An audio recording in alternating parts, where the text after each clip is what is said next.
la commune de Médina fait partie donc, des communes du département de Dakar, les 19 communes du département de Dakar. Et aujourd'hui, à l'échelle nationale, sur les 552 communes, 479 communes ont terminé donc, les opérations de distribution, soit environ 87% de taux de distribution. Cela veut dire que, en tout cas, par rapport à l'échéance fixée par M. le Président de la République pour le 15 juillet, le rythme actuel va nous permettre de terminer ces opérations-là avant cette date ultime.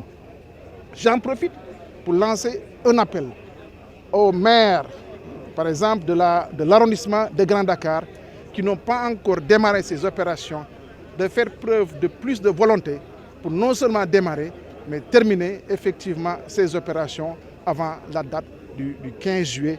C'est tout à fait possible et je pense que quand même on va y arriver.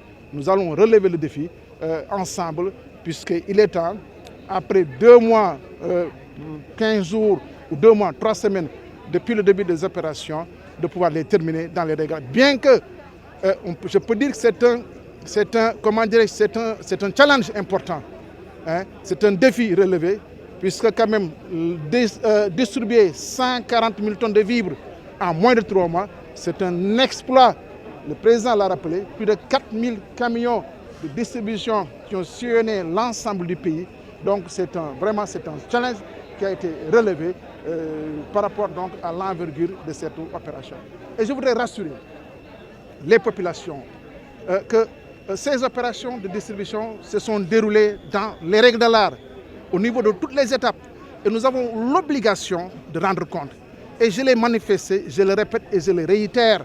Nous sommes disposés à répondre, donc, en tout cas, à l'appel de la représentation nationale pour faire le bilan, pour faire l'évaluation, pour informer, parce que nous devons informer, nous allons informer pour montrer que toutes les étapes de cette opération, à partir de l'acquisition, le transport des vivres, le ciblage, les opérations de distribution, que toutes ces étapes se sont déroulées conformément aux injonctions de M. le Président de la République et se sont déroulées effectivement dans les règles de l'art, dans la plus grande transparence et la plus grande célérité.